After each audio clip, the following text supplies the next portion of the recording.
Welcome to the deep dive into making smart property decisions. It's all about looking past those price tags, into what really matters when you're investing in your home. Absolutely. It's more than just surface appeal, yeah? So, where do we start with this conversation? Well, it's really about strategically weighing lifestyle desires against your financial goals.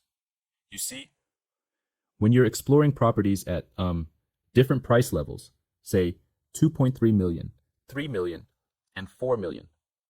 Each tier offers its Right. own set of prospects and trade-offs. So, are we saying that it's not just the photos and glossy finishes, but the real foundation behind the property that counts? Exactly. Instead of falling for just the curb appeal or those perfect online shots, it's important to dig into the intrinsic value, like the actual layout, the natural light, and whether the design really fits your everyday needs.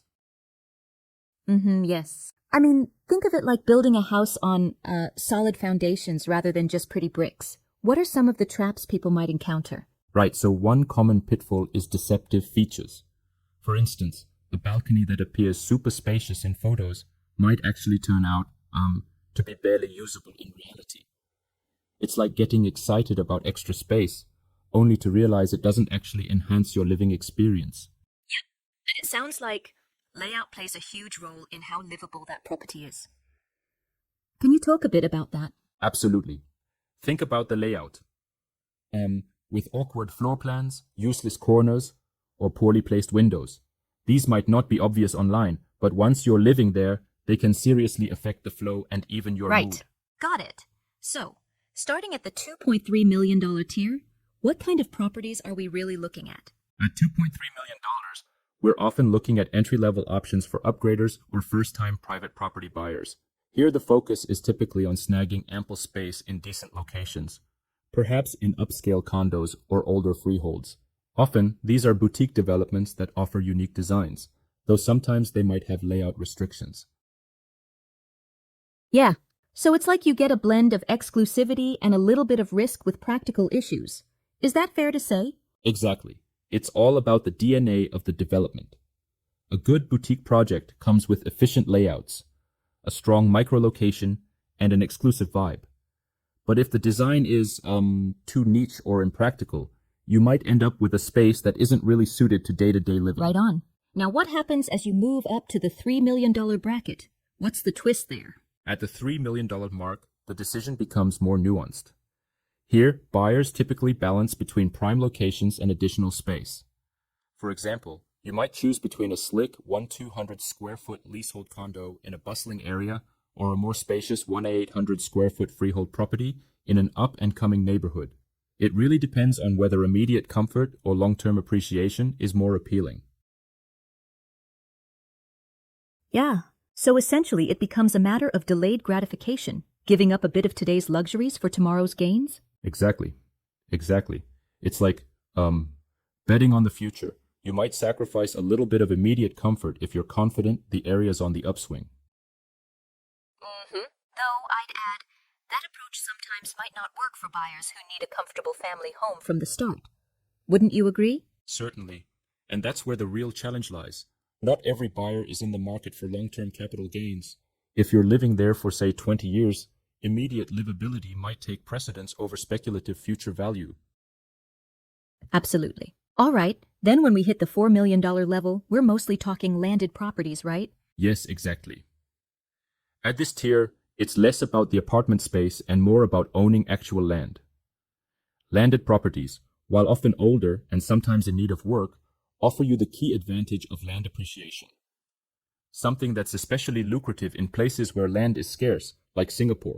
I see. So here, the focus shifts to land as a long-term asset, rather than simply a living space. Precisely. In this realm, strategies like land banking come into play.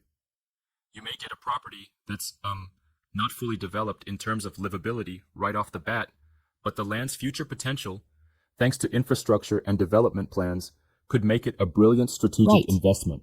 And what then is the key difference between a luxury condo in this price range versus these landed gems? Great question. Luxury condos provide high-rise living with premium finishes, stunning views, and that extra touch of prestige. Yet, their long-term investment appeal can be limited when compared to owning land outright. Landed properties offer that tangible asset. Real estate that appreciates in value over time as the land itself appreciates. Yeah, exactly. So it really boils down to whether it's immediate lifestyle enhancement or a long-term play. You're ensuring that what you invest in truly fits your future goals, right? Absolutely. It's about striking that delicate balance, getting what you need now versus what may pay off later. That tension between livability and investment is at the heart of these property decisions. And speaking of livability, let's talk about layouts that trick you online. I mean, who hasn't seen a photo that just doesn't match up with reality, right? It's like, you see all these spaces that look open and airy, and then you visit and, the layout is cramped or impractical. A lot of times, developers have to, sacrifice a good design to accommodate more units. This leads to dead spaces, or even awkward window placements that cut down natural light. Right. And it turns out those details affect not just comfort, but also things like energy bills and resale value. Exactly. Poor window design, for instance, can dim a space and make rooms feel smaller and less inviting. It's one of those subtle factors that really influences your day-to-day living experience. Yep, makes a big difference. So, with all these variables, what would you say is the ultimate takeaway for someone exploring these tiers? Ultimately, it's critical to align your purchase with your specific priorities. Are you buying for immediate livability and comfort, or are you focused on long-term financial gains? Each tier, whether it's the accessible $2.3 million, the nuanced $3 million, or the strategic $4 million level, offers different strengths based on your goals. Right, absolutely.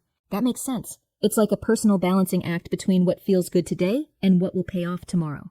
Exactly. It's such a layered decision process. The simple beauty of it lies in knowing what to look for. The practical layout, the natural light, the true foundation of the property.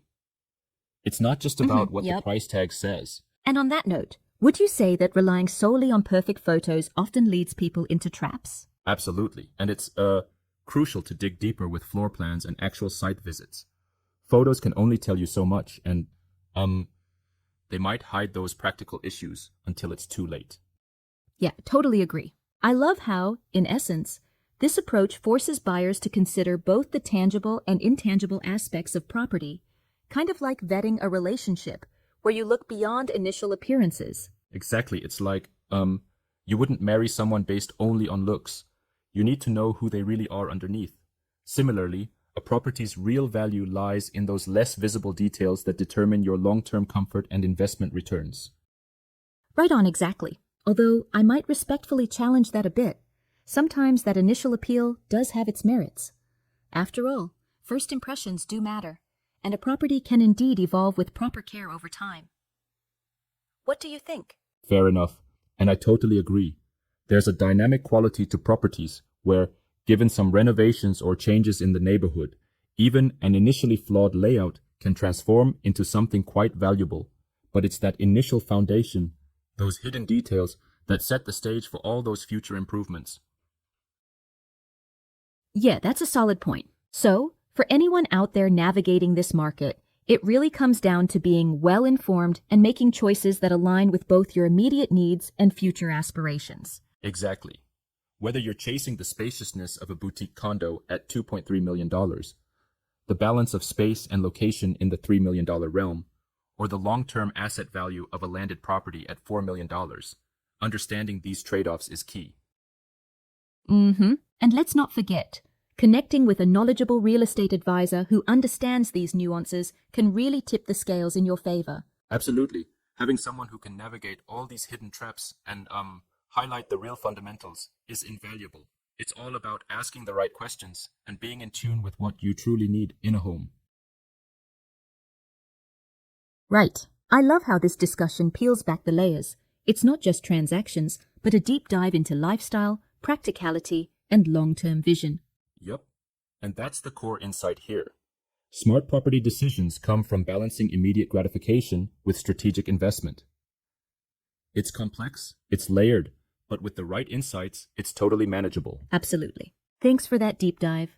I hope everyone listening can take away something valuable and, use it to navigate their own property journey. Thanks for tuning in. Remember, in the world of property, it's all about more than just the price tag. It's about the real underlying value that makes a house a home and a wise investment. Catch you next time.